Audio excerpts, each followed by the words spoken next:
Hello lovelies, I'm Christina and today I'm giving you my October and November wrap-up.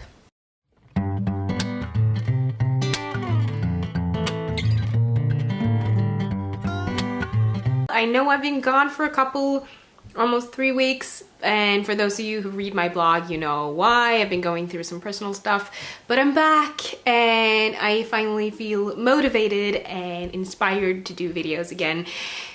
And it feels good to be back. It feels weird though. It's kind of hard to get back into this when I've been gone for a little while. But it's like riding a bike. You get into it quite quickly, but it just takes a little bit of time. Okay, if you notice that I'm having a bit of a difficulty talking during this video, see? It is mostly because I have an inflamed wisdom tooth that's coming out in a few days. So it's still very swollen, makes it a bit hard to talk, so I'm sorry. It'll be fixed soon, I promise. I'm terrified, but it'll be fine. It'll be fine, hopefully. So I didn't do a wrap-up for October, so I thought I would do a combined wrap-up of October and November, especially since I didn't read that much in November. I hit a bit of a reading slump. I'm out of it now, thankfully, so let's just jump right into the book. I'm trying so hard to get into the Christmas spirit right now. I even put on my faithful Christmas iPhone cover. If you were around last Christmas, you saw this one. It's the gingerbread man. He's back. Let's get into it. The first book I finished in the month of October is one that I've talked about so much already, and that is Sleeping Beauties by Stephen and Owen King. It is a story about a disease that goes around the world where all of the women fall asleep and gets wrapped into this cocoon, and they can't be woken up. If they are woken up, they go into this frenzy and starts killing people and are just insane. I thought it had too many characters and it just left me with a lot of unanswered questions. Even so, I thought it was very well written. The premise was really interesting, but I think that it had potential to be so much more than it was. I have a full review of this. I will link to it so you can go check it out, and then you will get all my thoughts on this chunker of a book. I ended up giving this 3 stars. Next up, I read Saturnine, In Her Head, Out of Time by Hecht. I was sent this by the author. It is a short story that I read on my Kindle. Saturnine has regrets. Sometimes she wishes she could go back and do things differently. Don't we all? She just found out that she can. Thanks to the good people at Chronostastic Inner Journeys, Saturnine is about to re-experience the unresolved circumstances of her last relationship. Hopefully, as she regresses into the past within her own chronological perception, she'll be able to figure out what went wrong and finally get over it. However, time paradoxes and probability theory can really get in the way of closure.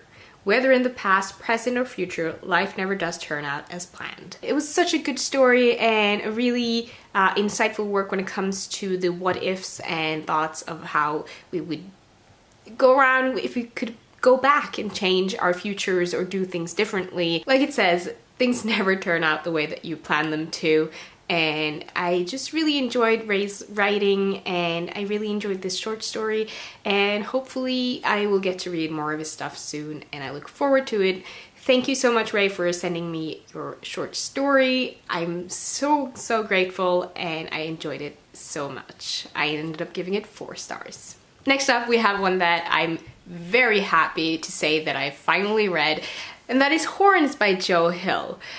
I know, I've said it for a long time that this was gonna happen, and it happened, and I'm so glad it happened, so furious that I haven't read it before, because I absolutely loved this. It is a story about Ig, who wakes up one morning with a killer hangover and a couple of horns growing out of his head.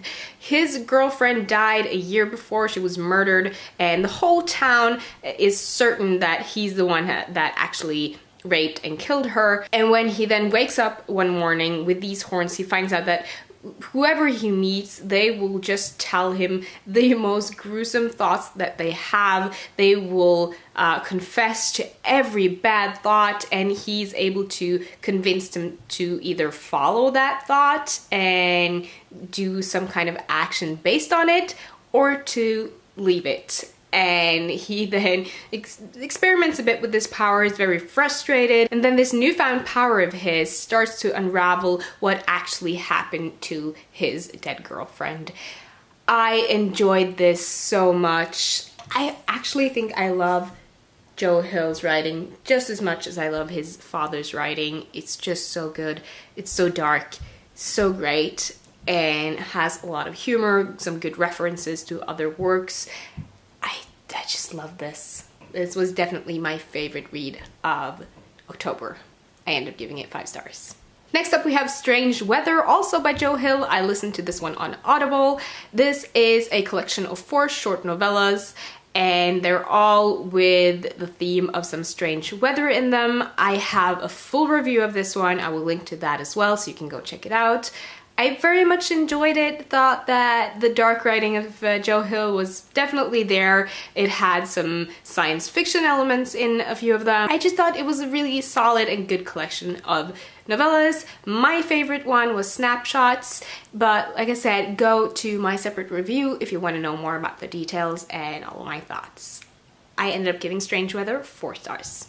Next up we have Turtles All the Way Down by John Green. This one is going around booktube like crazy these days. It's a story about Asa. Asa has OCD. Asa and her best friend find out that this billionaire goes missing, and there's a $100,000 reward for anyone who can come up with tips to find this man. This is the father of an old friend of Asa, and because of this she reconnects with this old friend, and it's the story about what happens to them, and especially how Asa handles her OCD. I thought this was really interesting. I've never read a story that had a protagonist with OCD, so that was really insightful for me. From what I know, John Green has OCD himself, so the way that it's described in this book, I'm pretty sure it's very much like he experiences it himself. So I thought that was really interesting. It is a YA book. I feel like I might have grown out of YA lately. I don't enjoy them as much as I used to, but this one was sort of a fresh breath of air. I really did enjoy it. Didn't super connect with the characters, but it was cute, lighthearted, with some more depth to it because of the OCD and the characters. Enjoyable read. Ended up giving it 4 stars. Next up we have Tower of Dawn, the 6th book in the Throne of Glass series. Won't tell you much about the premise, don't want to spoil the plot for anyone. I really enjoy the Throne of Glass series. It's a fantasy series about a woman who is a trained assassin, and so much more than that. What I really liked in this one that I wasn't so sure that I was gonna like was that we followed 2 characters and not the assassin that is sort of the main character in all of the other books. We do follow a lot of characters throughout the whole of this series, but like the trained assassin Selena Sardathian that we meet in the first book, she's like the main character in all of this, and she wasn't a part of this book.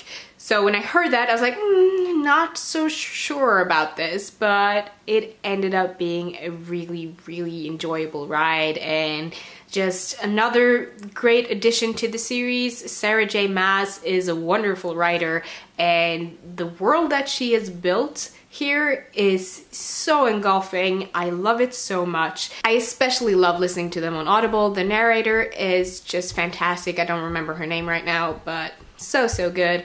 So highly recommend that. I ended up giving this one 5 stars as well. I thought it was gonna be a 4-star for a while, but then they kicked it up a notch and it ended up being a 5-star.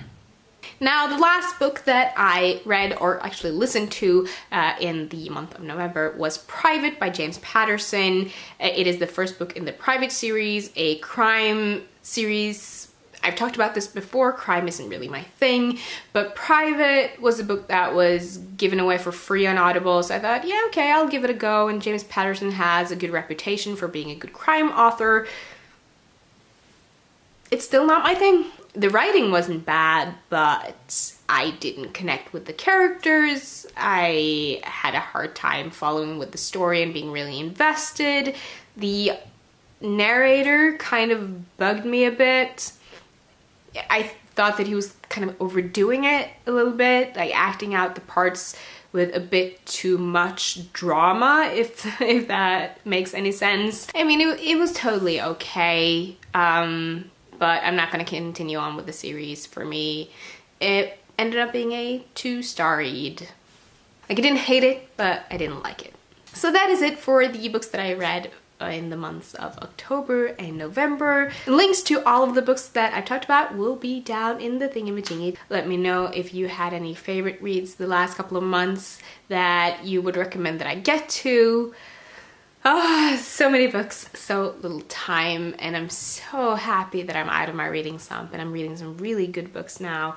And I've been lucky for the last 2-3 months. I dived into some really good books, and I'm hoping that that will continue. Thank you so much for watching. Don't forget to give this video a thumbs up if you liked it, and hit that subscribe button if you haven't already. And I will see you in my next video soon. Goodbye!